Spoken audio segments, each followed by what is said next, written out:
You wouldn't say that. Yeah, welcome to Warriors 24. This is basically a spin-off of the Rick Barry Show, where sometimes Rick's going to join me, sometimes he's not.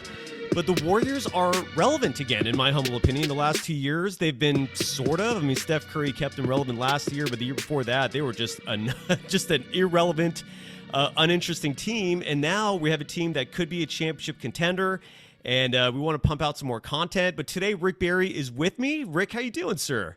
Well, I'm doing great. I just found out I'm going to get to play in a pickleball tournament that I didn't think I was going to be able to play in tomorrow up in Denver. So that's kind of fun. You know, I got and that's my new passion in life, that and fly fishing. So, yeah. And based upon your recommendation, when you called me to let me know about the Warriors being on the Summer League game, I got a chance to watch. So we'll be able to talk about it, give you my first impressions of the first time I saw Kuminga. But I can't even believe what the fans are doing to come up with a nickname for him. That's ridiculous. You could go ahead and tell him about it. So, well, it's not the fans. So there's so Rick, back when you and I worked together at KNBR, and this was back in like the 2000s, a website popped up and actually was a print publication first that became what is now a huge sports and popular culture website called Barstool Sports. Yeah. I'm sure you're familiar with them. And you know, their sense of humor is crass. They got the frat boy humor, and I always loved them until a few years ago when, just like in the same way, you don't like politics mixed with sports, they started mixing politics with their content, and that kind of turned me off. But they're still funny. They're still entertaining. And so they're the ones who came up with this nickname for Warriors number 7 pick, Jonathan Kuminga. And it's crass. It's not, I mean, when I first saw it, I laughed. I think most people would if you have a sense of humor, but it's not something I support. And the nickname Barstool Sports came up with for Jonathan Kuminga is the Cum Bucket, K-U-M. And the replies to this tweet that where I saw this picture, and the picture was posted by Warriors Nation, which is usually a pretty supportive Twitter account of the Warriors, but they got hated on for publishing this. And the replies are like, well, what if we, you know, is every time he makes a basket, is it going to be called a cum drop, or is it a cum shot? You know, it's just all of a sudden these crass jokes started emerging. But look, I have a sense of humor. If people heard the jokes my friends and I made, but this is a little far-fetched. I mean, this is a little disrespectful. I don't know. What do you think? I mean, you know, I think it's ridiculous. It's absurd. They should drop it as quickly as they possibly can. I mean, come up with a new thing. He could be the new Special K or something like that. I mean, but come on, that's insulting. Actually, it is. It's just I mean, especially the word bucket coming after it. I don't know, the cum bucket. So Barstool Sports, man, I think you guys went a little too far with that one, and then this organization called, I think, Clutch Points. I don't know. They're the ones who kind of oversee this, Clutch Points. They oversee this Warriors Nation account. I mean, shame on you. I don't think you should have published this. I mean, they made the image that's making the rounds now on social media, and it has Jonathan Kuminga surrounded by Steph Curry and Klay Thompson, just kind of laughing at him. And with the nickname, the Cum Bucket. And they're saying the Warriors fans gave him that nickname. No, they did not. Barstool Sports gave him that nickname. And I am feeling good about the fact that most fans are rejecting this nickname. It's insulting. I mean, out of all the nicknames to give the guy, you have this like really grotesque visual, right, of a nickname that you just really don't want to think about. I guess maybe some people would, but not me. Drop it, folks. Drop it. Time to take a quick break to talk to you about one of our great sponsors. They've been with us for a very long time now, and that's Bet Online. If you're into sports betting, Bet Online is where you should go to win money today. Whether it's live bets during games, futures for who you think is going to win the championship, Bet Online has all the latest odds, news, and information for all your online sports betting needs.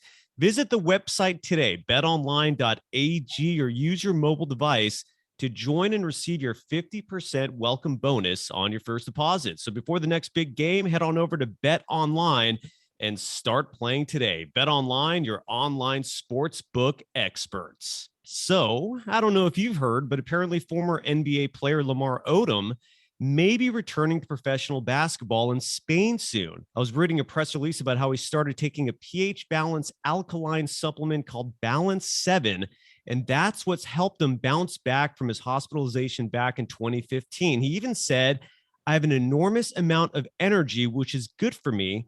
It's important when working out. I always need energy to level up. Couldn't agree more with Lamar. And after watching him fight Aaron Carter in July's celebrity boxing match, I think it's safe to say that Balance 7 is working for him.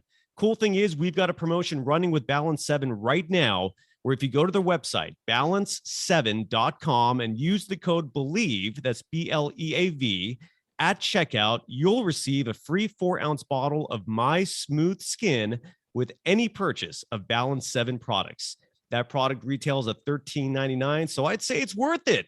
Again, head to balance7.com and use the word BELIEVE, BLEAV, at checkout to get in on the promotion. I know I will. If it worked for Lamar, it can work for you too. But you saw this Summer League game, and I texted you when this game was going on, recording this today on August 10th. Happy birthday to my cousin Samara, by the way. She's a huge Warriors fan. So I was watching this Summer League game, and I texted you because I don't know if you agree with me or not, but doesn't Kuminga look like a beast out there? I mean, he's a big boy. It changed my impression of him. I mean, when you see his stats originally, at least on paper, 6'8", 215, small forward, I was thinking, okay, a lean, like wing type. But then when you see him on the court, it's a different impression. I see a power forward. I see a guy that's going to be grabbing rebounds. It's going to be really imposing his will inside. Like, what are your thoughts? You're just such a homer, deep-rooted homer. and you look through tainted lenses, I think, at times. Sometimes, yes. He looks good.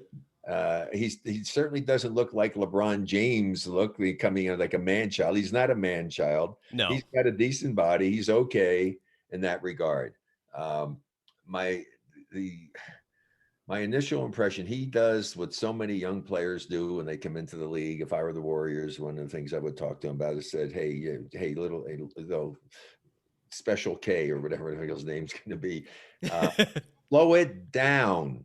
He's in a big rush trying to do things. Seriously, he's got to slow it down. And a lot of players try to do things too quickly.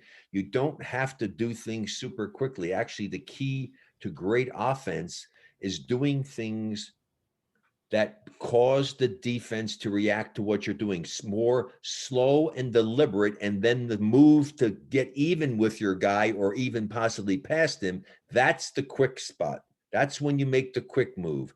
He's trying to do things and trying to force a little bit too much, kind of like who's not as bad as he used to be, but Westbrook, who used to try to force things so much. Take what the defense gives you, let the game come to you, slow it down. Now, with that said, I'll keep going with the negatives. Please do, yeah. Because I want to end on a positive note. Well, is it negative or is it pragmatic? I mean, I sometimes get called negative. No, it's not. It's just my thoughts of what I've seen about him. That isn't negative. I mean, I'm saying he's a bad person, whatever. I'll finish up here. Is that he's obviously not a great shooter. Okay, I mean, his stats go by, and you watch him shoot. He was not good at the free throw line. But the other negative thing is the free throws. I mean, he's not a good shooter. He's got to work really hard on his shot. He has a tendency, from what I watch, just as I say, looking at it and running things back a little bit, it looks like sometimes when he shoots, he could be bent. I would get him to be bent a little bit more, so that when he's going up, he tends to have he tends to go back a little bit instead of going straight up and down, or even a little forward towards it. He's like falling away. That's hard to judge. Your shot that way. I mean, you don't always want to be falling away. It just makes the shot more difficult. So that's one of the little subtle thing that he should be working on. And then the thing I like the most about him, it looks like he has a pretty good handle. Yes. But the thing I like most about him is that he's not selfish, and he sees the floor, and he actually saw a light. He threw one away that, he just kind of, again, he was in a rush, and he threw that one pass away when he was driving late in the game, which is an important turnover. It was. Is that he sees the floor and he gets the ball to some people. So I like that about him. I that's probably the thing I was impressed most by him, was the fact of his court vision and seeing the floor. The other thing I will say in my first evaluation of him is that he was moving and running around, but you have to do that with a purpose, and you can actually create more opportunities. He's willing to do that, But what you want to do is you need to set your man up sometimes and utilize that. I mean, I see he's willing to put his body up to try to see if he can be a screener, which is good. I like that. But he also has to recognize and read. Some of the times he was doing that, he could have slipped some of those screens. The defender was in a bad position. So you have to recognize that and have coordination with your teammate. So, I mean, there's just a lot of little things that if whoever's going to be doing their coaching with him, if you watched him and saw these things, you could take him and refine those things and eliminate those things from the equation, which will take his game to another level. So is it safe to say, based on your evaluation, that all these little things are correctable and yes, with time and experience? Okay. Yes. No, he has a nice little feel for the game and seeing the court, which was kind of nice, which I liked. I mean, that's an important aspect, for me. I always bring that up. So, So, I certainly see that he has some promise. You can make somebody you can become a better shooter. He just needs to put the time in and have somebody working with him so that he's practicing properly. You can be out there practicing, but if you're not practicing properly, all you're doing is grooving bad habits. And so, that would be the number one priority for me. Slow it down and then work on his shot, work on him getting straight up and down, some other little things.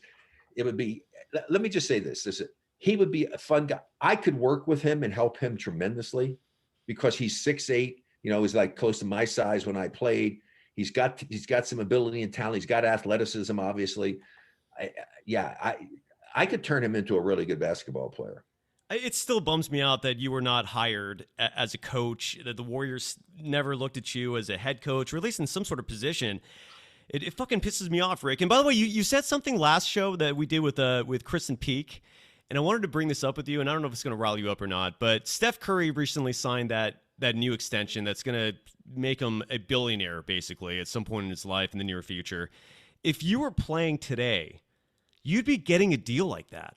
Like, does that piss you off that you would be like a billionaire today if you were playing in this day and age? You would be a fucking billionaire. I can't relate to it, to be honest with you, because I used to laugh when they paid me when I was making $18,000 a year, or I mean, it was $15,000. I got a $3,000 signing bonus, but I said, people are paying me to do this. To think that if I were playing today, that I would have a $200+ million guaranteed 5-year contract is beyond my comprehension.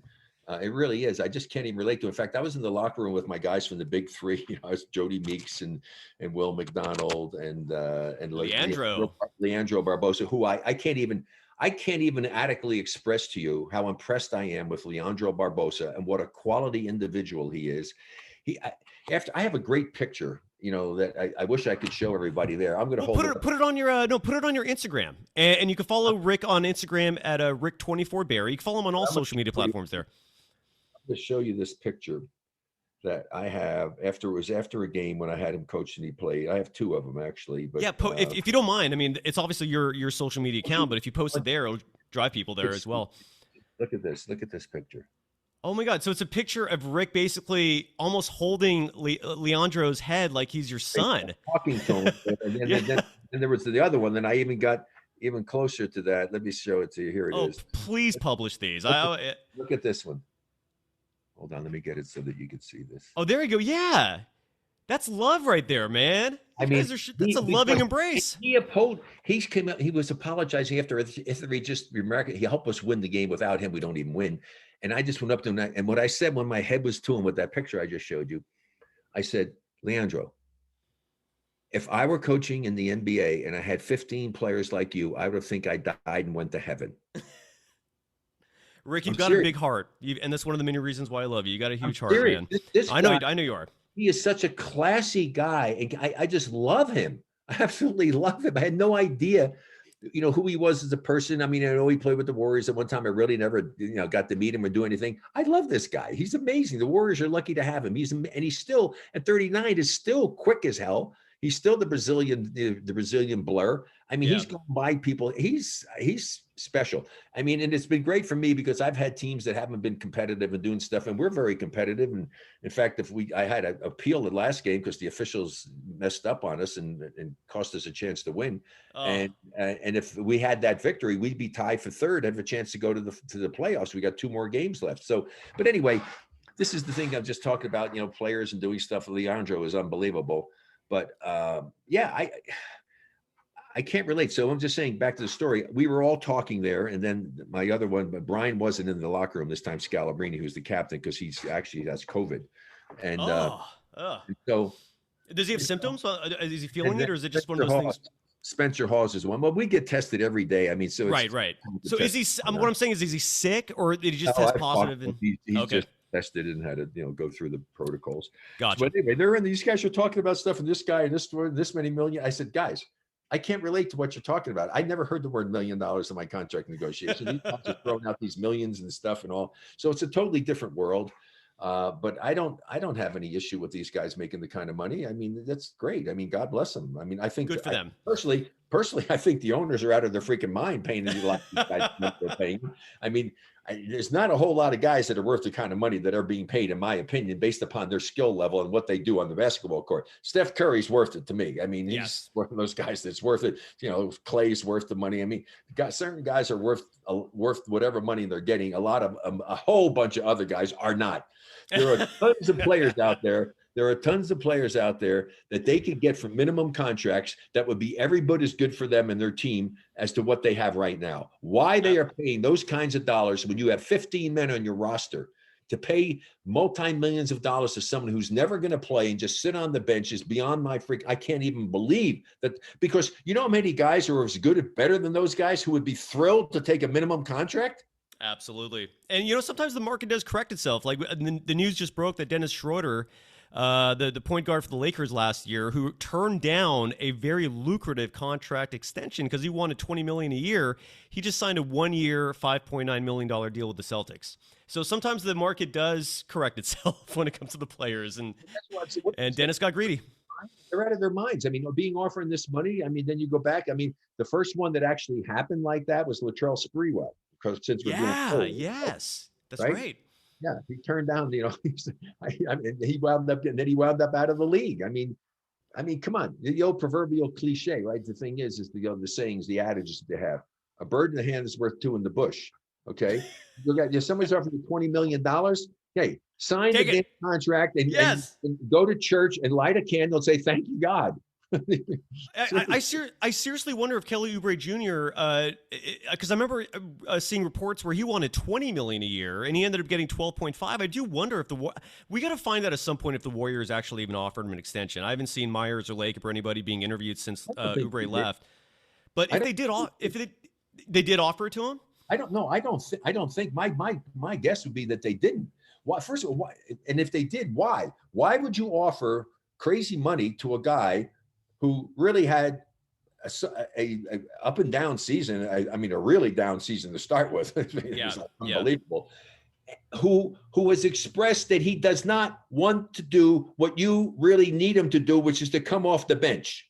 And so what in the hell would you pay this guy all this money if you know he doesn't want to accept that role? And guess what role he's taking with Charlotte? The bench. You're gonna have to do the same thing. That's what's crazy. So I just don't understand what guys are thinking about or who's advising them and all, but it's so typical of the thing. I mean, just be grateful. These guys are so fortunate and so blessed. I just don't know how many of them realize that and appreciate how lucky they are to be in the position that they're in and to be paid the kind of money they're paying to play basketball. I mean, please. You're right. You're right. And then here's the other thing. We talked about the same thing. And I talked about this. This had to do with Kuminga the same way. I mean, initially, he maybe he could turn out to be something special. We'll see. But he's a project. And our whole thing is we need somebody to do something now. We need somebody who can shoot the hell out of the threes now, not a year from now, not 2 years from now. And so you're investing all this multi-millions of dollars to someone who he's a project. I mean, he's not some guy that's going to go out there and carry a team right now. I saw him play. That's not. I mean, he's not at that level. Okay, now he may become really outstanding at a player who could become an all-star player. Who knows? But that's down the road. And so that's the thing I don't understand. And to go and to invest all of that money in somebody when you need help now, I just don't see the logic behind it. And the other thing is that how in the world, in today's world, I just talked to Charlie Rosenzweig, who worked with the league NBA for many, many years and handles a lot of the retired guys. And I'm just saying the same thing here.